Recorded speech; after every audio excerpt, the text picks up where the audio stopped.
So I've spent all morning today looking at what video editing means. So I've been looking at frame rates and bit rates and audio bit sizes and samples and that sort of thing. And I've been trying to really get my head around how to edit these videos to make them better, how to adjust frame rates, and understanding what they really are all about. And I think I've discovered that I've been doing this completely wrong for quite a long time, and I'll explain later a bit why. But this camera is currently set up on a PAL codec, I think, and I'm filming at 25 frames per second. The alternative is an NFSC, I think, which is 23.97 or whatever. I don't really know, to be honest, but this is set at 25 frames per second. And what I've been doing wrong for so long is I've been loading the videos onto my computer and I've been trying to load them up on my editing software and they haven't been running properly. They've been lagging a lot, so it's been very difficult to edit the videos when they're lagging. So what I've been doing is I've been preloading them onto Windows Movie Maker and basically loading up the files and then saving them again into a separate folder. So when I load them into the editing software, they don't lag because they've already been sort of prepared, if that makes sense. But what I've been doing wrong is that once I've loaded the videos onto Movie Maker, I've been exporting them into a separate file, but I haven't been exporting them as a high definition file, and all of the details and the specs are completely different to the original video, and I've been doing this for absolutely months without even realizing.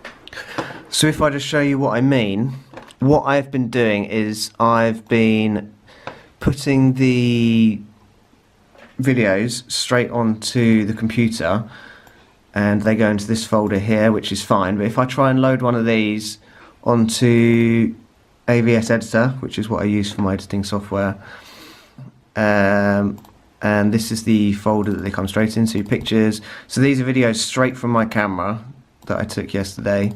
And if we do the first one here, and if we go and multi-trim and try and run it and edit it, then you can see that it's really laggy.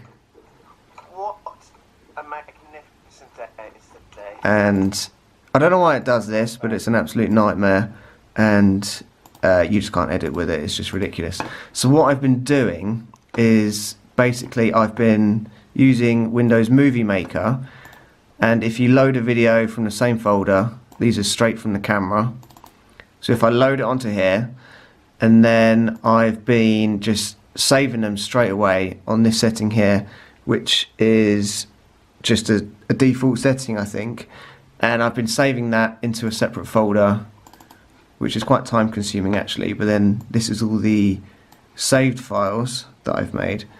And then if I load one of those into the editing software, that's already there. So this is one of the prepared ones from Movie Maker, and then if I go and play it, then you can see it's nice and smooth, and then I can edit that because it's nice and smooth. But what I've been doing wrong is I've been saving them in Movie Maker on my computer settings. Those are the settings I've been saving them on. So I've been recording on 1080p on the camera, but it's saving them at a lower resolution, and everything on there is just wrong pretty much. So what I've been doing is I've been saving them in a really poor resolution onto the computer, which subsequently has made the videos really struggle to get any good quality. So instead, what I have literally just discovered is that if I can customize these settings down at the bottom, which I didn't even realize, you can make your own custom settings there, and I have just made my own YouTube setting. If you look at it now, it's saving the files at 1920 1080, which is basically what it should be doing.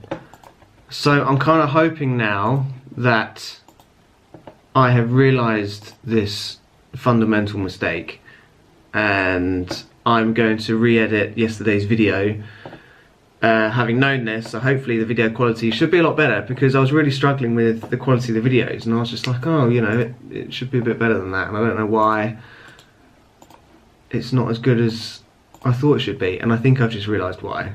So another mistake I've been making while editing all of my videos for pretty much the last year and a half is that I have been exporting the final video completely wrong as well. So what I mean by that is, let's just assume that is my finished video there, and then you click on produce, and that is how you export your video.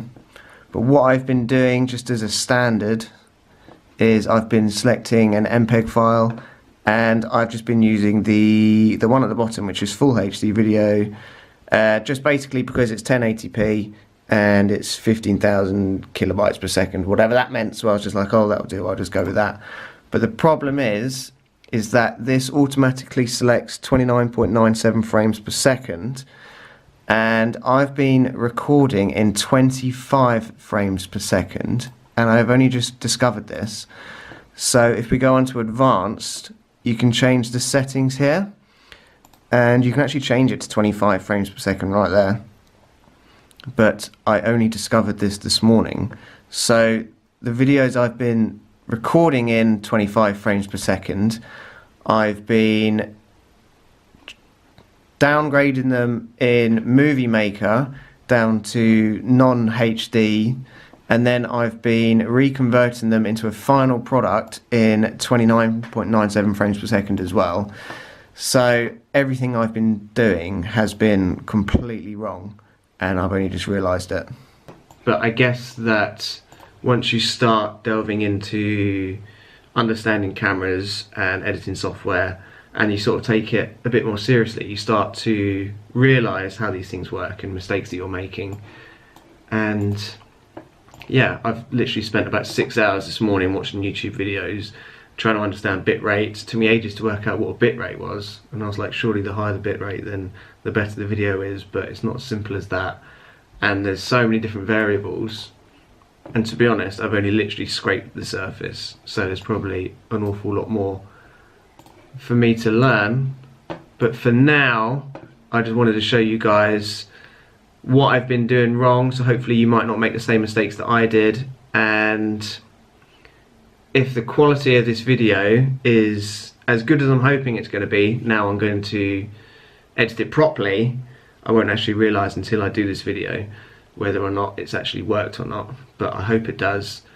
So if you like this video, please give it a thumbs up, and if I have done anything wrong or I'm making any mistakes and you know what I'm doing, then please let me know in the comments below. Also, I'm thinking about maybe getting a new editing software. I've just been with AVS just because I'm just used to it. I may be thinking of moving on to Adobe Premiere Pro, or Becky's buying a new laptop, so I might inherit a MacBook, in which case I'd probably get Final Cut Pro.